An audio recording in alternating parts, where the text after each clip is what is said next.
بسم اللہ الرحمن الرحیم۔ اسلامی تاریخ چند مباحث کے حوالے سے یہ تیسری نشست ہے، اور ہم جس سوال کا جواب فراہم کر رہے ہیں وہ سوال یہ ہے کہ مسلمانوں نے تاریخ نگاری کب شروع کی۔ اور اس کا پچھلی جو نشست تھی اس کے اندر ہم نے پورے دعوے سے یہ بات کہی کہ پہلی صدی ہجری کے وسط میں تاریخ نگاری مسلمانوں نے شروع کر دی تھی، اور ان تاریخ کی 4-5 وہ کتابیں جو یمن عراق میں لکھی گئیں ان کا ہم نے صرف اسم شماری کی تھی کیونکہ وقت کا مسئلہ تھا، اور ایک کتاب کو ہم نے تفصیل سے ڈسکس کیا تھا جو عبید بن شریعہ کی کتاب تھی۔ مجھ سے یہ ان باکس میں اور ادھر ادھر بہت سارے اسٹوڈنٹس بھی کہہ سکتے ہیں اور بہت سارے احباب نے بھی اس کتاب میں بڑی دلچسپی ظاہر کی اور کہا کہ کم سے کم ہمیں اتنا تو بتا دیں کہ کون کون سے سوالات امیر معاویہ نے پوچھے تھے جس کے جوابات عبید بن شریعہ نے فراہم کیے تھے۔ مختصراً آپ کو بتاتی ہوں کہ امیر معاویہ نے کون سے سوالات پوچھے جس کے جواب عبید بن شریعہ نے فراہم کیے۔ سب سے پہلے تو انہوں نے پوچھا تھا حضرت ہود کے بارے میں، اور ان کے بارے میں جب عبید نے معلومات فراہم کی تو بات سے بات نکلتے ہوئے کافی آگے چلی گئی اور کئی پیغمبروں کا اس کے اندر ذکر آ گیا اور ایک طویل گفتگو ہو گئی۔ دوسرا سوال آپ نے پوچھا تھا امیر معاویہ نے قوم عاد کے بارے میں، اور قوم عاد کے بارے میں اور یہ کہ وہ کیسے تباہ ہوئے، مطلب کیوں تباہ ہوئے، کیسے تباہ ہوئے، اور اس کے جو احوال ہیں وہ ساری چیزیں۔ اور امیر معاویہ نے عبید بن شریعہ سے یہ بھی کہا کہ پورے استدلال سے بات کرنا، مطلب مجھے بتاؤ، ریزننگ کے ساتھ بات کرو، مطلب مجھے واقعات میں وہ ریزننگ بھی ہونی چاہیے کہ وہ کیوں تباہ کر دیے گئے۔ تیسرا سوال ان کا تھا لقمان بن شداد کے حوالے سے۔ لقمان کی شخصیت عربوں کے نزدیک بڑی محترم بھی تھی لیکن بڑی متنازع بھی تھی، اور 2 لقمان مشہور تھے، تو وہ بھی ایک کنفیوژن تھا، شروع سے ابھی تک وہ کنفیوژن ہے۔ تو وہ لقمان بن شداد اور اس کے 7 عقابوں کا کیا قصہ ہے وہ مجھے بتاؤ۔ تو عبید بن شریعہ نے اس کے بارے میں بتایا۔ یہ تیسرا سوال تھا۔ چوتھا ان کا سوال تھا سمود کی کیفیت۔ سمود جو ہیں وہ قوم عاد کے بعد اللہ تعالیٰ نے جس قوم کو اٹھایا وہ سمود تھے، قرآن کریم میں اس کا جا بجا تذکرہ ہے، اور ان کا علاقہ مدائن صالح تھا، اور مدائن صالح سعودی عرب، موجودہ سعودی عرب کے شمال میں ہے۔ یہاں ہم بھی گئے تھے، مدائن صالح کا وزٹ ہم نے کیا تھا۔ مجھے اگر تصویریں مل گئیں تو مدائن صالح کی وہ تصویریں جو ہمارے پاس ہیں وہ میں آپ کو دکھاتی ہوں کہ وہ معذب بستی کیسی تھی، اور اس میں بہت ساری چیزیں ابھی بھی سلامت ہے۔ تو سمود کی کیفیت انہوں نے پوچھی، اور اس کے بعد انہوں نے ایک تبابیہ اور ہمیر کے بارے میں پوچھا۔ 5واں اور 6واں سوال ان کا تھا ملوک ہمیر اور تبابیہ کے بارے میں۔ ایک سوال ان کا تھا جرہم کی یمن سے مہاجرت۔ دیکھیے بنو جرہم جو ہیں ان کا تعلق قحطانی قبائل سے ہے۔ یہ سارے آباد تھے کہاں؟ یمن میں۔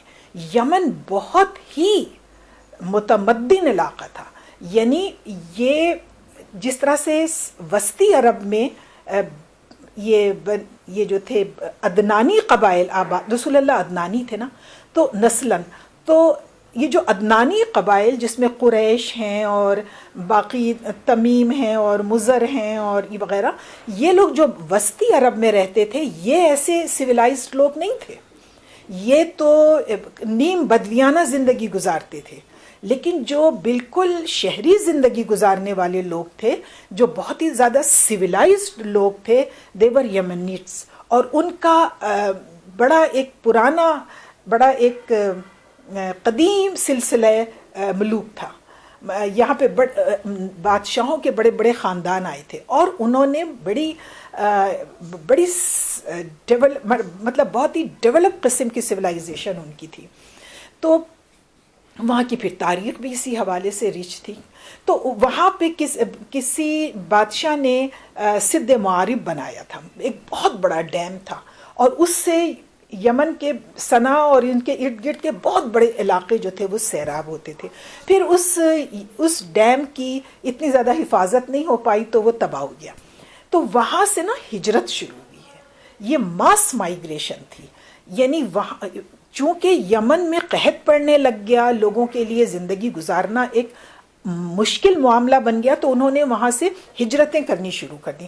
قافلے نکلتے تھے، کبھی کسی قبیلے کا نکلا، کبھی کسی قبیلے کا نکلا، اور یہ لوگ جاتے تھے تجارتی شاہراہ کے اوپر ہوتے ہوئے عراق چلے گئے، کچھ لوگ شام چلے گئے، کچھ لوگ عراق اور شام کے درمیان جو بادیہ ہے، جو صحرا ہے، وہاں پر آباد ہو گئے. یہ اب تذکرہ چل رہا ہے تو میں آپ کو بتا دوں، یہ جو بنو کلب تھے، بنو کلب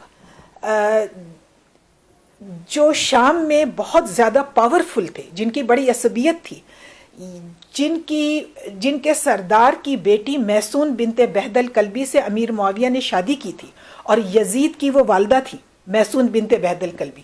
یہ جو بنو کلب تھا، جس کے شام کے اندر بڑا اثر و رسوخ و بڑی عصبیت تھی، جیسے قریش کی عصبیت تھی سینٹرل عربیہ میں، ویسے ہی بنو کلب کی عصبیت تھی شام کے علاقوں میں.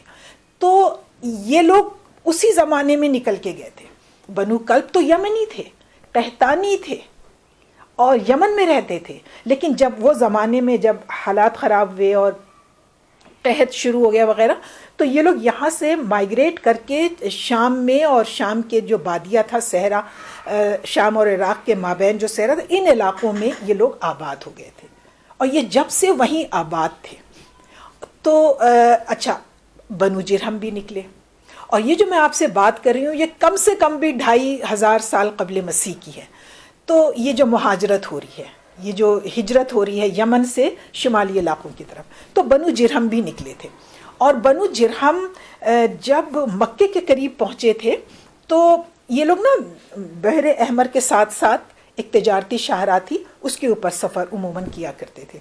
تو یہ وہی وقت تھا جب حضرت ابراہیم نے اپنے ایک بیوی ہاجرہ اور ایک مطلب نوزائیدہ بچے، کم سن بچے اسماعیل کو اس وادی غیر ذی زرع میں چھوڑا تھا، جس کو مکہ کہتے. تو یہ لوگ، یہ ماں بیٹے یہیں رہتے تھے. اور یہ سارے واقعات تو آپ کو پتہ ہیں کس طریقے سے وہ پانی کے لیے صفا سے مروہ، مروہ سے صفا دوڑتی رہیں، اور پھر اس کے بعد پانی نکل آیا. بچہ جہاں ایڑیاں رگڑ رہا تھا وہاں پانی نکل آیا، وہ زمزم زمزم کرتی ہوئی بھاگی، اور پھر انہوں نے وہاں پر تالاب سا بنا لیا. مٹی، درخت، جھاڑیاں اور مٹی اور لیپ کر اور پتھر اور سب کر کے انہوں نے ایک حوض سا بنا لیا کہ کہیں یہ پانی گر کے ضائع نہ ہو جائے. اور اس کے بعد وہ اس پانی کے اوپر یہ دونوں ماں بیٹے گزارا کرتے، اور کوئی وہاں پہ نہیں تھا. جب یہ بنو جرہم کا قافلہ وہاں سے گزرا تھا، اور جب انہوں نے یہ دیکھا کہ پرندے اڑ رہے ہیں اور مشرقی سمت جا رہے ہیں، تو انہوں نے کہا اس کا مطلب یہاں پانی ہے، تو چلو پھر دیکھتے ہیں یہ کہاں ہے یہ پانی. تو یہ اس کے پیچھے پیچھے آئے تھے، اور یہ سارا انہوں نے دیکھا، ایک عورت بیٹھی ہے اور ایک بچہ ہے، اور پانی ہے کہ اتنا شفاف پانی، اور پی کر انہوں نے پانی، ان کی اجازت سے پانی پی کے دیکھا تو انہیں اندازہ ہوا کہ یہ تو بڑا صحت بخش پانی ہے، اور ایسا زبردست، مطلب ان کو لگا کہ اب ہمیں یہیں رک جانا چاہیے. لہٰذا بنو جرہم مکے کے قریب آباد ہو گئے تھے. تو مکے کی جو پہلی آبادی ہے یہ بنو جرہم سے تھی، یہی لوگ تھے، آئے تھے. اور عبید بن شریعہ کا تعلق بھی بنو جرہم سے تھا، اور ان کے پورا نام ہے عبید بن شریعہ جرہمی. تو یہ لوگ وہاں آباد ہو گئے تھے. جب حضرت اسماعیل ذرا بڑے ہوئے، جوان ہوئے، تو حضرت ہاجرہ نے ان کی شادی بھی جرہم کے سردار کی بیٹی کے ساتھ کی تھی، اسماعیل کی شادی. تو امیر معاویہ نے یہ پوری مہاجرت کی داستان بھی عبید بن شریعہ سے سنی، اور ذوالقرنین کے بارے میں سوال پوچھا. تو یہ 6-7 سوالات تھے. ان پہ ہم تفصیل میں ہم نہیں جا سکیں گے اس قسط کے اندر، لیکن چونکہ مجھ سے سوال پوچھا گیا تھا کہ کم سے کم یہ تو بتائیں کہ امیر معاویہ نے سوالات کیا پوچھے تھے، تو یہ سوالات پوچھے تھے، اور ان کے بڑی تفصیل کے ساتھ عبید نے جواب دیے تھے. اب ہم اپنے موضوع پر آ جاتے ہیں. ہم آپ کو بتا رہے ہیں کہ پہلی صدی ہجری کے وسط سے تاریخ نگاری شروع ہو گئی تھی. یہ تاریخ نگاری عراق میں بھی ہو رہی تھی، شام میں بھی ہو رہی تھی، اور شام میں عبید کی کتاب کو ہم نے ڈسکس کیا. اس کے بعد ایک بڑا مورخ آتا ہے، عالم آتا ہے، جس نے 9 کتابیں لکھی. یہ ہے وہب بن منبہ. وہب بن منبہ جو ہے یہ وہ آتھر ہے جس کی 9 کتابوں کا ہمیں پتہ چلتا ہے. کچھ حاجی خلیفہ نے بعض کتابوں کا تذکرہ کیا ہے، بعض کا ابن ندیم نے کیا ہے، اور بعض کی کتابوں کا تذکرہ ابن قتیبہ نے کیا ہے، بعض کتابوں کا تذکرہ یاقوت حموی نے کیا ہے، اور بعض کتابیں ایسی ہیں جن کا تذکرہ چاروں نے کیا ہے. ٹھیک ہے، میں اب آپ کو تھوڑا سا وہب بن منبہ کے بارے میں بتا دیتی ہوں. ابو عبداللہ ان کی کنیت تھی. 34 ہجری ان کی تاریخ پیدائش ہے، اور 110 یا 114 میں ان کا انتقال ہوتا ہے. یہ پورا پیریڈ وہی ہے، بنو امیہ کا آخری پیریڈ. اور انہوں نے جو کتابیں لکھی ہیں، ان کتابوں کے بارے میں بعد میں بات کرتی ہوں. روایت یہ ہے کہ یہ ایک مسلمان گھرانے میں پیدا ہوئے تھے. پہلے شاید یہودی نسل رہے ہوں گے ان کے آبا و اجداد، بعد میں ان کے والد اسلام لے آئے تھے. یہ لوگ مسلمان پیدا ہوئے تھے. وہب بن منبہ جو تھے یہ تابعی ہوئے، اور یہ 4 بھائی تھے، اور ان میں سے 2 بھائی بہت مشہور ہوئے. ایک وہب بن منبہ علمی اعتبار سے، ایک وہب بن منبہ، اور ایک حمام بن منبہ. حمام بن منبہ جو تھے یہ حدیث کے حوالے سے بہت مشہور ہوئے. جن لوگوں نے حدیث کی ابتدائی کتابوں کے بارے میں جن کے پاس انفارمیشن ہے، انہیں معلوم ہے کہ صحیفہ بن حمام ابن منبہ یہ وہ صحیفہ ہے جس کو ڈاکٹر حمید اللہ نے جب مراکش سے ڈسکور کر لیا مخطوطہ، اور وہ اس مخطوطے کو ایڈٹ کر کے انہوں نے چھاپ دیا، تو ان مستشرقین کی زبانیں بند ہو گئیں جنہوں نے یہ کہا تھا کہ مسلمانوں نے حدیثیں تو 300 سال کے بعد لکھنی شروع کی ہیں، ان کے اوپر ہم کیسے اعتبار کریں. دیکھیے مسلمانوں کا علمی تراث ابھی بھی پتہ نہیں کہاں کہاں پڑا ہوا ہے، کچھ نہیں پتہ. اور جیسے جیسے یہ چیزیں ڈسکور ہوتی ہیں تو تھیریز بدل جاتی ہیں. تو یہ بڑا شافی جواب تھا ڈاکٹر حمید اللہ کی طرف سے اور مستشرقین کو، کہ انہوں نے یہ کتاب سامنے رکھ دی. جو تم لوگ اعتراض کرتے ہو یہ دیکھو. اچھا، اس پہ تو ہم ابھی بات نہیں کر سکتے، پھر ہمارا ورنہ آج کی نشست ادھوری رہ جائے گی.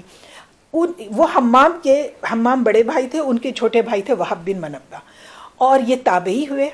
یہ لوگ دونوں سارے بھائی یہ تابعی تھے، اور یہ بہت بڑے عالم تھے، کئی زبانیں جانتے تھے. وہب جو تھے کئی زبانوں کے عالم تھے. انہوں نے زبور کا، جو کہ حضرت داؤد علیہ السلام کے اوپر نازل ہوئی کتاب، اس کا بھی عربی میں ترجمہ کیا تھا. اور اس کے علاوہ انہوں نے تاریخ کی کم سے کم 6 یا 7 کتابیں لکھ دی تھیں. اور یہ 6 کی 6 اور 7 کی 7 کتابیں میں مختصراً ابھی آپ کو بتاؤں گی. یہ مجرد تاریخ کی کتابیں ہیں، یہ تاریخ کی کتابیں، ایک سیرت کی بھی ہے اور باقی تاریخ کی کتابیں ہیں. یہ ان کا علمی شہرہ بہت تھا. وہب بن منبہ جو تھے ان کا علمی شہرہ بہت تھا. اور امیر معاویہ سے ان کی ملاقات کا بھی تذکرہ بعض مورخین کرتے ہیں. مسعودی نے یہ تذکرہ کیا ہے اپنی کتاب کے اندر کہ ولید بن عبد الملک کو ایک کتبہ ملا تھا شام میں، جو مختلف آثار اور کھدائیاں وغیرہ وہاں سے اس کو ایک کتبہ ملا تھا. تو اس کو پڑھنے کے لیے، اس کو حل کرنے کے لیے اس نے یہ کتبہ جو ہے وہ وہب بن منبہ کو بھیجا تھا، کیونکہ وہب بن منبہ جو تھے وہ کئی زبانیں جانتے تھے. لہٰذا ولید کو اس بات کی امید تھی کہ وہ اس کو حل کر لیں گے، وہ اس کو ڈیکوڈ کر لیں گے. اچھا، اب ہم تذکرہ کرتے ہیں وہب بن منبہ کی کچھ کتابوں کی. سب سے اہم امپورٹنٹ تاریخ کی کتاب اس کی تھی کتاب الملوک المتوجہ، اور پورا نام اس کتاب کا تھا کتاب الملوک المتوجہ من حمیر و اخبارہم و قصصہم و قبورہم و اشعارہم. یہ اس کتاب کا نام تھا، اور اس کتاب کے نام سے آپ سمجھ گئے کہ یہ کیا ہے. یہ اس کتاب میں عنوان کے اندر ہی سب کچھ موجود ہے، یعنی اس عنوان سے ہی تحدید ہو رہی ہے، زمانی بھی اور مکانی بھی۔ زمانی تحدید تو یہ ہو رہی ہے کہ یہ ملوک حمیر کی کہانی، مطلب اخبار ہیں، ان کے اشعار، ان کے لوگوں کے، مشہور لوگوں کے مقبرے، آثار، احوال، قصص، یہ ساری چیزیں ہیں۔ تو یہ زمانی تحدید ہو رہی ہے، جتنی دیر بنو حمیر یمن کے اوپر قابض رہے یہ اتنی دیر کی تاریخ ہے، اور مکانی تحدید بھی ہو رہی ہے کہ یہ یمن کی تاریخ ہے۔ یہ کتاب 700 سال تک تو ڈیفینیٹلی زندہ رہی، یعنی یہ کتاب موجود رہی، اور اس کتاب کو ابن خلکان نے بھی دیکھا تھا، اور ابن خلکان وفیات العیان کے اندر اس کا تذکرہ بھی کرتے ہیں، اور انہوں نے یہ بھی لکھا ہے کہ یمن کے متعلق مفید اور انتہائی کارآمد کتاب ہے۔ اس کے بعد یعنی 700 سال تک تو یہ کتاب زندہ رہی، اس کے بعد یہ کتاب مرور زمانہ سے ضائع ہو گئی۔ ہم آگے کسی لیکچر میں آپ کو یہ بھی بتائیں گے کہ کتابیں ضائع کیسے ہوتی تھیں، لیکن ایک طرح سے تو ضائع ہو گئی لیکن دوسری طرح سے محفوظ بھی ہو گئی۔ اس کو ہمارے متقدمین مورخین نے سب نے روایت کیا ہے، یعنی آپ شروع سے دیکھ لیں، ابن اسحاق، ابن ہشام، واقدی، ابن سعد، طبری، مسعودی، یعقوبی، یہی ہمارے متقدمین مورخین ہیں۔ ان تمام متقدمین مورخین نے ما قبل رسول اللہ کے زمانے کے واقعات یا یمن کی تاریخ ساری کی ساری یا تو عبید بن شریح کی کتاب سے لی ہے اور یا وہب بن منبع کی کتاب سے لی ہے، بہترین سورس ہے۔ اچھا، تو یہ کتاب ویسے ضائع ہو گئی، لیکن یہ بہت ساری روایات، مطلب آدھی سے بھی زیادہ کتاب روایت ہو کر کے ان مورخین کے پاس آ گئی۔ دوسری کتاب وہب بن منبع کی ہے مغازی کے اوپر۔ مغازی پر یعنی رسول اکرم صلی اللہ علیہ وسلم، مغازی کی جو ٹرمینالوجی ہے نا، یہ صرف غزوات کے لیے استعمال نہیں ہوتی، رسول اکرم صلی اللہ علیہ وسلم کی زندگی کے مختلف پہلو محیط ہوتی ہے، صرف اس میں جنگوں کی بات نہیں۔ مغازی کا مطلب ہے سیرت، اور سیرت کا مطلب ہے مغازی، تو یہ میں نے آسان کر کے آپ کو بتا دیا ہے۔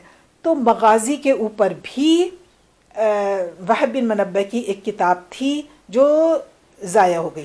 ایک مستشرق ہے C H Becker, C H Becker کو اس کتاب کا ایک جزو ملا تھا، کراسہ، ایک کاپی ملی تھی، ایک جزو ملا تھا، اور اس جزو کے اندر رسول اکرم صلی اللہ علیہ وسلم کی زندگی کے حالات ہجرت تک کے تھے، باقی نہیں تھے۔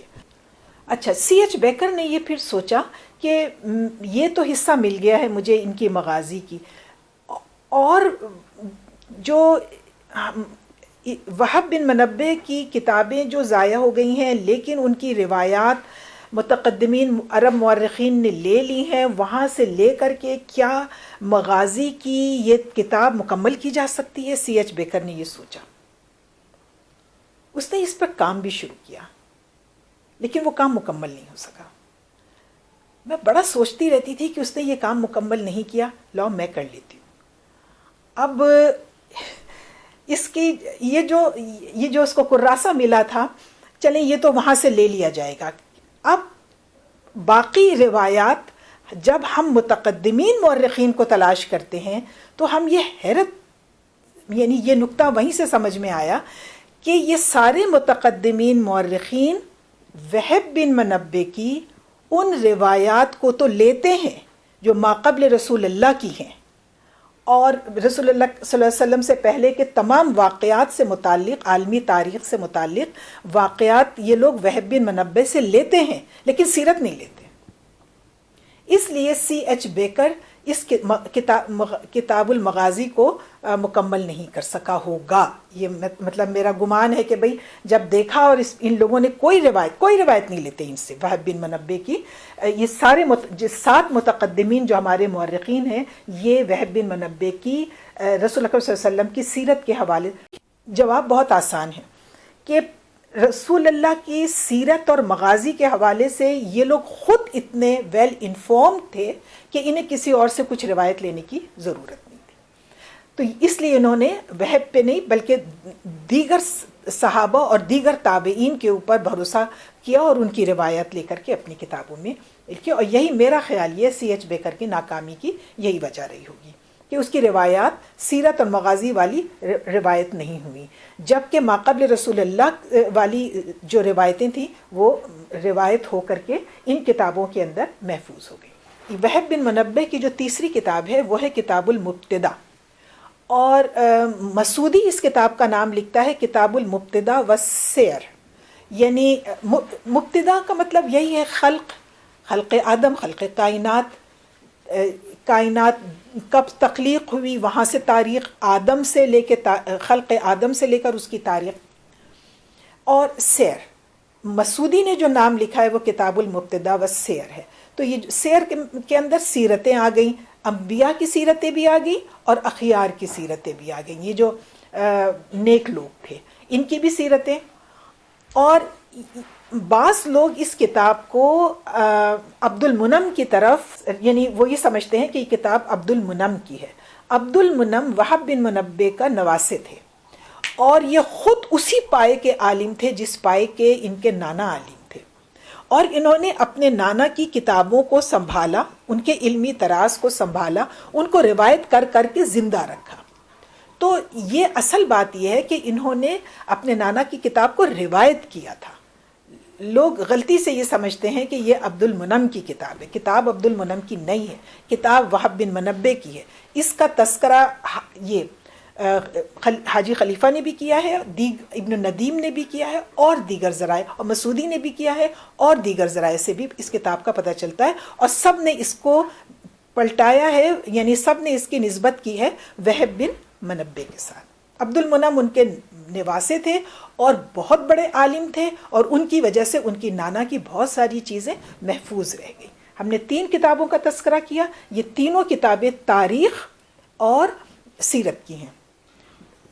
کتاب المبتدا والسیر یہ تاریخ کی کتاب ہے جس میں لوگوں کے تذکرے ہیں، انبیاء کے تذکرے ہیں، اور اخیار یعنی نیک لوگوں کے تذکرے ہیں، اور عالمی تاریخ ہے، اور آدم سے شروع ہو رہی ہے. اور دوسری کتاب الملوک، کتاب الملوک المتوجہ، جو کہ بنو ہمیر کی تاریخ ہے، یعنی یمن کی تاریخ ہے، اور یمن کے ایک خاص پیریڈ کی تاریخ ہے.